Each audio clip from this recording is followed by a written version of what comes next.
Doctor Varun Kumar का diabetes को लेकर बयान। डायबिटीज पर शोध कर डायबिटीज की कमर तोड़ी। डायबिटीज लाइलाज बीमारी नहीं है, इस बीमारी को ठीक किया जा सकता है। सर फ्रेडरिक बेंटिंग और चार्ल्स बेस्ट ने इंसुलिन की खोज की। हेराल्ड हिंसवर्थ ने डायबिटीज को टाइप 1 इंसुलिन न बनने वाली और टाइप 2 इंसुलिन बनने के बावजूद उपयोग न हो पाने वाली में वर्गीकृत किया। जेफरी फ्लायर और हेरोल्ड ओलेफस्की ने इंसुलिन रेसिस्टेंस के पीछे सेल्यूलर रिसेप्ट को प्रमुख कारण बताया। डायबिटीज को खानपान के संयम से ठीक किया जा सकता है। अपने परिचय को आप। नमस्कार, मैं doctor Varun, appropriate diet therapy centre का associate director. Doctor S Kumar sir का मैं स्टूडेंट हूं और उनके साथ ही मैं लोगों की मदद कर रहा हूं शुगर और बाकी डिजेनरेटिव डिसऑर्डर्स से जो उनको नुकसान हो रहे हैं उसको मदद कर रहा हूं ताकि उनकी प्रॉब्लम्स धीरे धीरे कम हो सकें। तो सबसे पहले आज हम लोग डायबिटीज़ की बात कर रहे थे। तो डायबिटीज़ में डॉक्टर एस कुमार सर की ये रिसर्च है कि बढ़ी हुई शुगर को डायबिटीज़ ना समझें। रिसर्च का आधार ये था कि दवाइयाँ और इंसुलिन लेने के बावजूद पेशेंट की शुगर कम क्यों नहीं होती। तो एक बहुत ही शॉकिंग रिजल्ट सामने आया रिसर्च का कि 90% पेशेंट्स को भारत में डायबिटीज़ ना होते हुए भी डायबिटीज़ की दवा दी जा रही है और उसका कारण है अधूरी जांचें। क्योंकि प्रॉपर डायग्नोसिस नहीं होता, इसीलिए प्रॉपर ट्रीटमेंट प्लान नहीं किया जाता और एक्चुअल रूट कॉज जो है बीमारी का वो नहीं मालूम पड़ पा रहा है। तो इसी कारण से उन्होंने जब रिसर्च करी तो पाया कि 8 प्रकार की टोटल जांचें होना चाहिए जिनसे ये मालूम पड़ता है कि शरीर में इंसुलिन बन रहा है या नहीं। क्योंकि जब भी पेशेंट्स पहुंचता है अपने इलाज के लिए तो उसे ये कहा जाता है कि आपके शरीर में इंसुलिन नहीं बन रहा, इसीलिए आपकी शुगर बढ़ रही है। तो उसमें सबसे पहली जांच फास्टिंग सीरम इंसुलिन है, दूसरी जांच सी पेप्टाइड है, तीसरी जांच है बीटा सेल फंक्शन। ये तीनों जांचें ये बताती हैं कि आपके शरीर में इंसुलिन बन रहा है या नहीं और आपकी बॉडी में शुगर को यूटिलाइज करने वाला सिस्टम एक्चुअली है भी या नहीं। उसके बाद आप चौथी जांच देखेंगे, वो है इंसुलिन सेंसिटिविटी, जो आपकी इंसुलिन की शक्ति के बारे में बताएगा। पांचवी जांच है होमा IR, जो इंसुलिन रेजिस्टेंस के बारे में बताता है। और बाकी की जो 3 जांचें जो रेगुलर जांचें होती हैं, HbA1c, फास्टिंग ब्लड शुगर और पोस्ट मील ब्लड शुगर, ये तीनों जांचें आपके शुगर लेवल्स को डिफाइन करेंगी। तो इन जांचों के आधार पे परफेक्ट डायग्नोसिस पॉसिबल है और इसके बेस पे आपका जो भी प्रॉब्लम है उसका सोल्यूशन आपका निकल सकता है। और डॉक्टर एस कुमार की रिसर्च ये भी बताती है कि आपका प्रॉब्लम आपके किचन में है और उसका सोल्यूशन आपके किचन में ही है। सबसे पहले कारण बता दीजिए कि लगातार ये है कि सब लोग शुगर कम करने में लगे हुए हैं, इंसुलिन को बढ़ाने में लगे हुए हैं। अगर आप देखेंगे कुछ दवाइयाँ ऐसी हैं जो इंसुलिन को एक्टिवेट करती है और ज़्यादा बढ़ाती है, कुछ दवाइयाँ ऐसी भी हैं जो शुगर को यूरिन के रास्ते से बाहर निकाल रही हैं। तो हम शुगर मैनेज करने में लगे हुए हैं लेकिन शुगर के यूटिलाइजेशन पे कोई काम नहीं कर रहा। आपकी बॉडी की कोशिकाएं अगर शुगर का उपयोग नहीं करेंगी तो ब्लड में शुगर बढ़ा हुआ दिखेगा। अगर आपकी कोशिकाएं शुगर का यूटिलाइजेशन करना शुरू कर दें, शुगर को एनर्जी में कन्वर्ट करना शुरू कर दें, तो आपकी बॉडी में शुगर नॉर्मल लेवल पे रहेगा। ये मेन कारण है। और उसके पीछे का कारण कि बॉडी शुगर यूटिलाइज क्यों नहीं कर पा रही, उसका कारण है रिसेप्टर लेवल का डैमेज और इंसुलिन रेजिस्टेंस।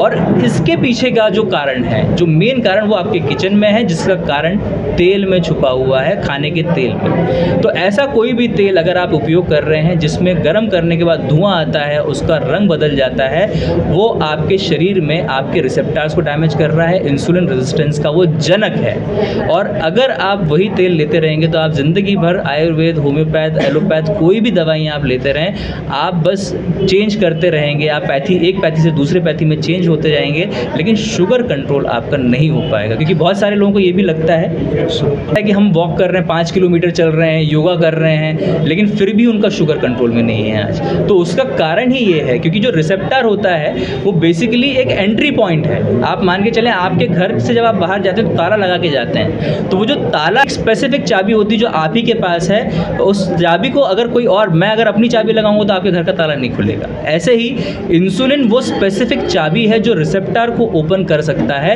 और रिसेप्टर ओपन होते ही शुगर एंटर करने वाले दरवाजे ओपन हो जाएंगे और सेल्स के अंदर शुगर जाके माइटोकॉन्ड्रिया में एनर्जी में कन्वर्ट हो जाएगी।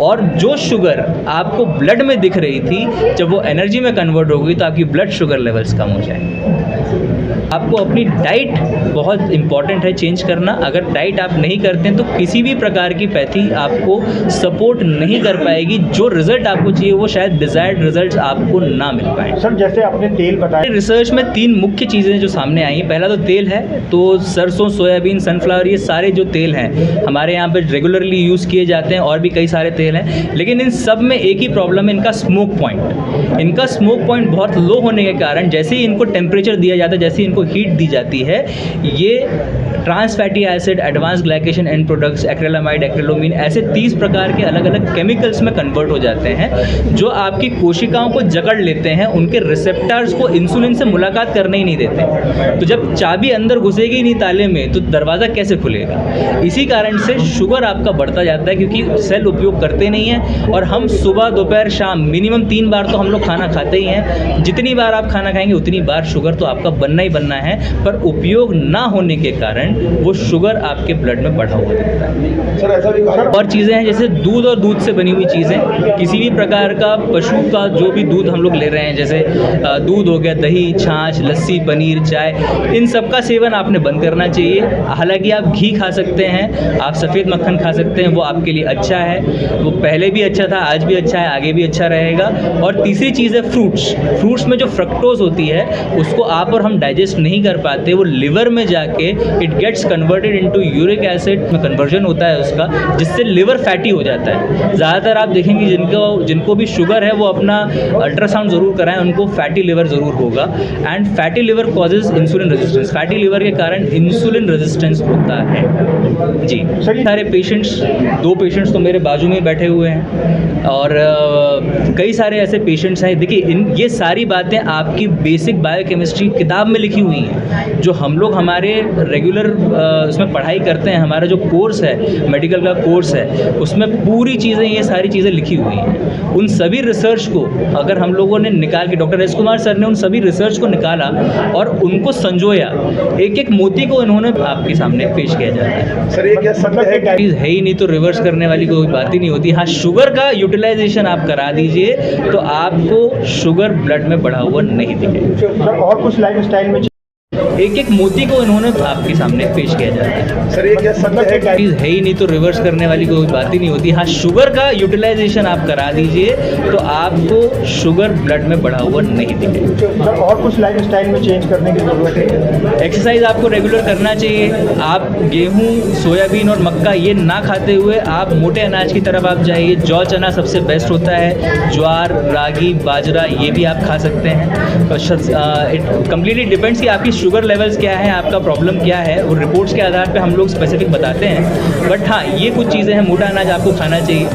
कि जैसे डॉक्टर से कहते हैं कि सुबह हैवी नाश्ता ले लीजिए आप सुबह 10:30 बजे जी, और शाम को पता है। देखिए जो भी आप खा रहे हैं, इनफैक्ट अगर आप सांस भी अंदर ले रहे हैं तो उसमें कोई पॉल्यूटेंट्स हैं, वो उसका भी इफेक्ट पड़ता है। तो हम तो जो खाना खा रहे हैं ये तो हमारे लिए मेन हमारा आहार है। एक तरह से बोले तो हमारा पेट्रोल है, हमारा डीजल है हमारे शरीर को चलाने के लिए। तो आप अगर सही खाना खाएंगे तो उसका इफेक्ट सही पड़ेगा, गलत। और अगर मैं और थोड़ा एलैबोरेट करूँ तो साइंटिफिक फूड आपकी साइंटिफिक बॉडी के लिए ये कैसे उसका उपचार? बिल्कुल बिल्कुल। तो आपने जो बात कही बिल्कुल सही कही है। और डायबिटीज़ को मैं एक चुंबक मानता हूँ।